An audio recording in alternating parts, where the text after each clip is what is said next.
And welcome back to Face the Nation. Senator Jeff Sessions is the ranking Republican on the Budget Committee. He's in the studio with us this morning. Senator Bill Nelson of Florida joins us from Orlando. Well, Senator Sessions, let me start with you. The Secretary of the Treasury says he thinks that there will be a deal. Do you think there's going to be a deal? There needs to be a deal by August 2nd. I assume he's accurate on that date. But will it be a deal that's really good for America? Will it do the things that we need to do? Will it put our Medicare and Social Security on a sustained, sound basis for the indefinite future? I doubt it now. The Republican leadership, I have to say, have been open about this, asking and pleading with the president. In the last few days, he seemed to open up to the possibility of a long-term debt fix. But it looks like now that that's fallen apart based on demands for higher taxes. So if they can't get a deal, and you seem to be saying, because, you know, I would take it if you think it's a bad deal, I take it you're not going to go for it. If you think there's not going to be a deal here, then what happens? Will they just have to go to one of these short-term things on raising the debt ceiling? In other words, pass something to allow the government to borrow for another month or so, or 6 months, or something like that? I would assume so, Bob. I have been arguing for months that we should be doing this publicly in the constitutional process so the American people could see what's going on. We're not just going to ratify some secret deal, even if our good leaders plop it down on the floor of the Senate. We need at least 7 days to review something as historic as this. So I'm really worried about all of that. I really believe we need a national discussion. You know, we had a terrible jobs report this week. This debt is right now pulling the economy down. The Rogoff-Reinhardt study that Secretary Geithner agrees with said pulls down our debt. Our debt pulls down our growth by 1%, which is equal to 1 million jobs, from 2% to 3% we would have had in growth first quarter, except for the debt. So we've got to do something because the crisis is now, and the problem is Washington is spending, surging spending, and we've got to bring that down. Let me just ask you this flat question. Do you think right now that that Republicans have the votes to pass an agreement, even if Speaker Boehner comes out and says, I've agreed with the president on this? I don't know whether Speaker Boehner has the votes amongst the Republicans in the House to pass something like that. Well, depending on what the agreement is, that's the answer. Yeah. If he's got tax increases, like the Senate budget that just leaked out, the Democrats have not made it public, but their outline was made public. It has $2 of tax increases for every $1 of spending cuts. That's minuscule, and $4 trillion really is far too little. We're talking about only 5% reduction in the growth of our spending when you cut the spending over 10 years, $4 trillion. You heard what Secretary Geithner said. He says there is no alternative to doing this without some sort of revenue increase. That's not acceptable to you, I take it. That absolutely is not correct. We have increased discretionary non-defense spending 24% in the last 2 years. We've been increasing defense spending. We've increasing Social Security, Medicare, and all at 7% or so a year increases.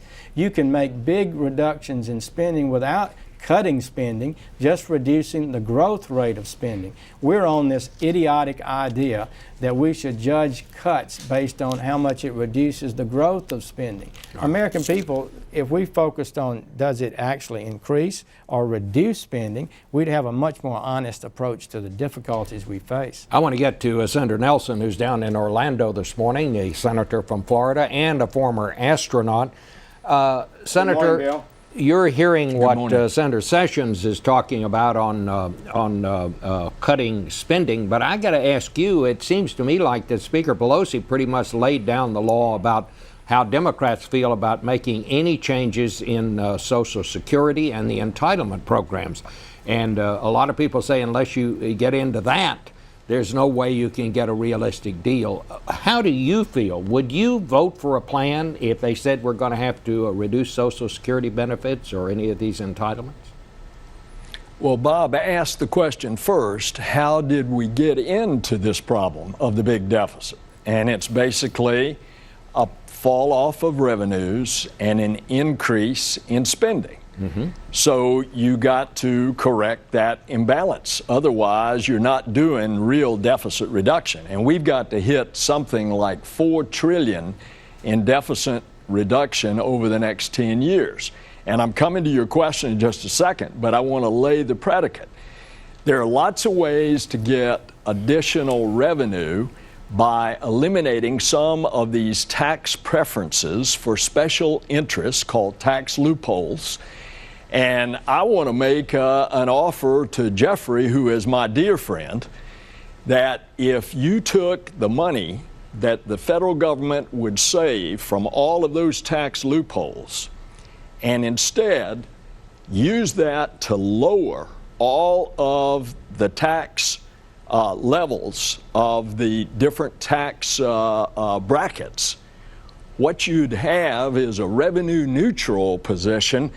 But because you would simplify the tax code, you would end up raising more revenue because it would spur up the engine of economic growth. And now to your question about Social Security.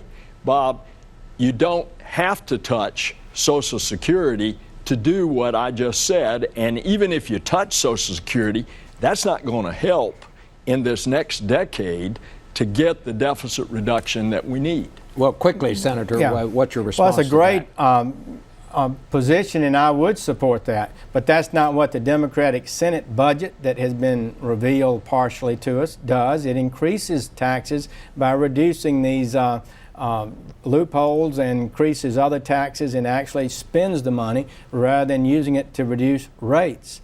That's not acceptable. And what's happened is this government has surged spending. The numbers of 24% increase in spending do not include the stimulus package of almost $1 trillion. Right.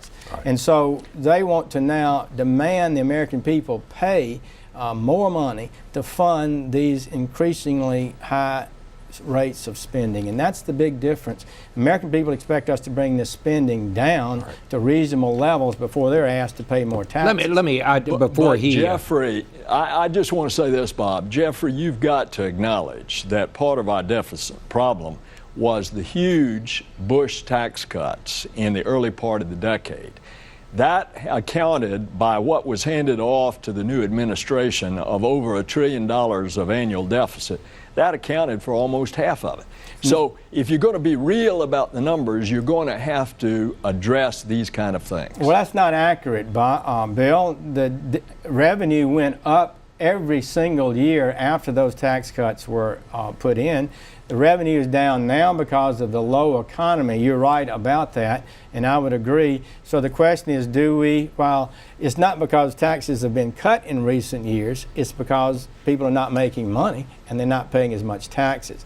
So increasing taxes on that weakened economy is not the way to increase revenue at this time, which I thought we agreed on last December. Senator, let me, Senator Nelson. Jeffrey, I didn't say raise the taxes. I said eliminate some of those tax giveaways that aren't doing anything. And there's a bunch of cash out there that's stashed overseas that ought to be taxed as income because it's an American income.